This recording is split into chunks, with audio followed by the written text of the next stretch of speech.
Candace again. I am back. I hope everybody's doing well today. Oh my goodness. Getting with the little ones. I didn't know if I was going to pick up the little ones today or not. I mean, they're really not little. My nephews, one of them is my height. And the other one is like right here. But yeah, I didn't know. I've been sick all week, and I finally am feeling better. I'm not coughing anymore. Only when I have like irritation in my throat. I'm not sneezing anymore. So I don't feel the fevers and the fatigue. So I feel a lot better today. So I didn't know for sure if I was going to get them, but now I am.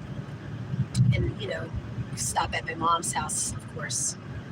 But yeah, things have been pretty good today. I did some Bible reading in the morning. I brought my Bible now, so later on today, when I get to my mom's, I'll be doing that. When the kids are settled down and sleeping. And I cleaned up my house, did some cleaning. I didn't get around to my laundry today. And what else did I do? I watched a lot of videos today, and one of them I posted up on my community tab, and it was pretty. I don't know like his situation, the guy, but it was pretty much a situation where he had heard a voice that sounded like his friend, and it sounded like he was in hell or something like that. But it was, needless to say, there's a lot of things out there that people experience, including myself, that's in the spiritual realm. And, and it reminded me of how there's a lot of people that know the truth about the Lord Jesus, and they don't say anything to their friends or their loved ones. And then someday they're going to die, and their friend's going to say, help me, you didn't tell me the truth. You knew all along. You didn't care to even warn me about this place. You know what I mean? So it kind of brought me back to remembrance about that, and I had posted it onto my community tab. That's what I did today. I also came across a situation with, a personal one with a person that I knew at one point. And, I had left them a personal message. Nothing bad, just stating that I wanted to address something. And after that, I will go my own ways. I wanted them to understand it's nothing where I want any back and forth or any drama or anything like that. It's just more I want to address the situation and then pretty much go my own way after that. Because I'm not a person of drama. I'm just not a person of drama. And matter of fact, I'm not somebody who likes to even face my own conflicts or controversies. I will literally drag my feet for years upon years and avoid conflict to the utmost. If I feel like it's unnecessary, if I can avoid it at all costs, I will. But I also know that sometimes that, you have to address situations when it needs to be addressed. And I came across a situation where, somebody's trying to kind of speak on my own life situations, and they obviously don't know what they're talking about.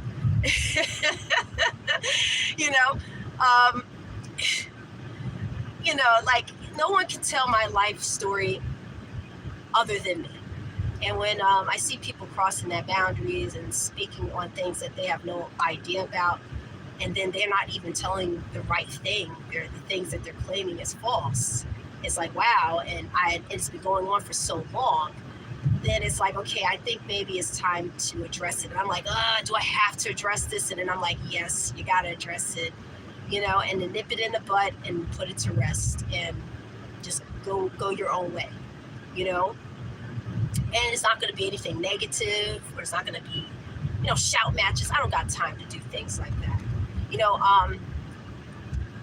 If anything, conflict doesn't have to be nasty. It doesn't have to be negative. It doesn't have to be, a shouting match or crazy or anything like that. It's just you address the problem and you just move on, and that's it. And that other individual continues to do what they're doing or making false claims after they've been addressed that they've been, spreading something false for so long, then that's something that they're going to have to deal with. You know what I mean? That's all in their hands. And then that gives me, at least I know, like, okay, I addressed the situation in a mature manner and, you know, did what I had to do on my end. And I just move on. That other person is going to continue to do what they do, and that's just it. You know, at least I'll know, like, okay, that person's got problems. They have no problems spreading false claims, and that's just it. You know what I mean? And anybody who chooses to believe it, I ain't stopping them. I'll tell you that right now. But yeah, I'm a person that, like, in general, like, when there's conflict, it doesn't. How do I put this? Sometimes I don't know how to really approach conflict, especially like back years ago. You know, I didn't know how to really approach it sometimes, and it's weird and it's tabooish to me. And if I don't trust you, it just makes it even worse. So a lot of times I'm just like, you know what? I don't even know if this is even a good idea to approach this. This is even wise. That's the type of person I am. But in this situation, I was like, you know what? I think it's time. You know, false claims from this person's been going on for a long time, and I always knew about it, but I just never really cared to really approach it. And I just felt like, and I came across it recently and said, well, you know what? I'm going to this time, and in a very respectful manner. And I'm not angry. I'm not, you know, upset or anything.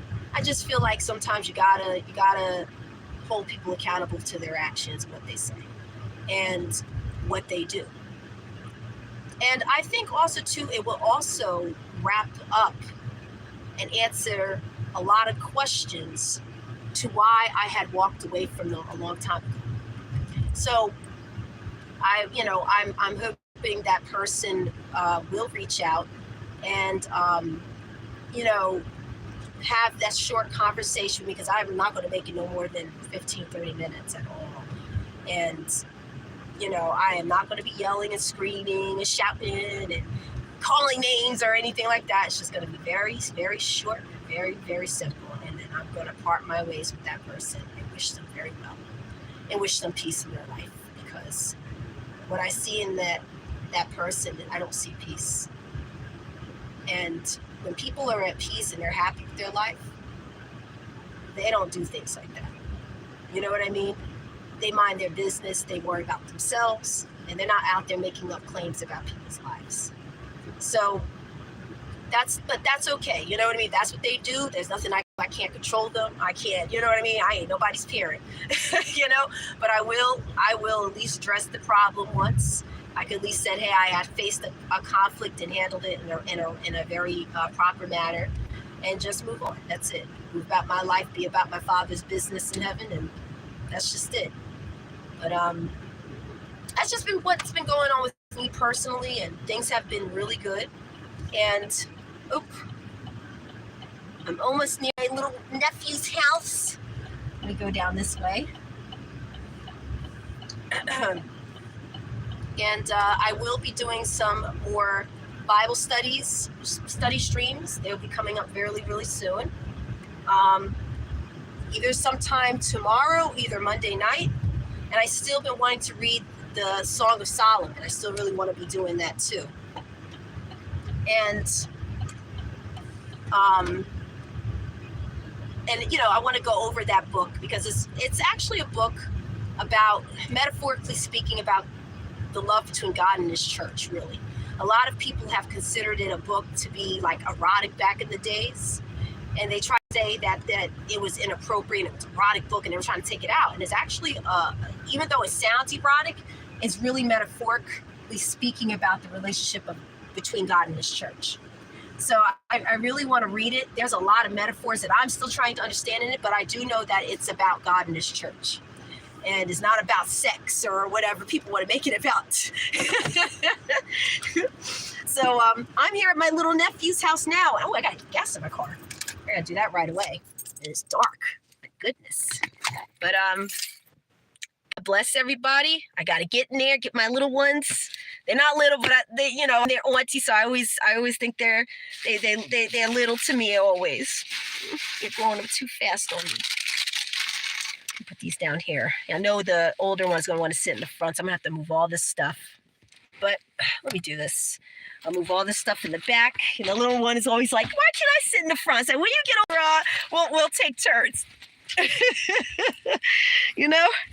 We got to take all this water bottle, and I'm going to put these all in the back so that way he's got space in the front here. Ooh, I got to clean this car out too. But yes, I do plan on doing that stream either tomorrow night or Monday. And oh, come on, all these papers, my goodness, all this paper's all in my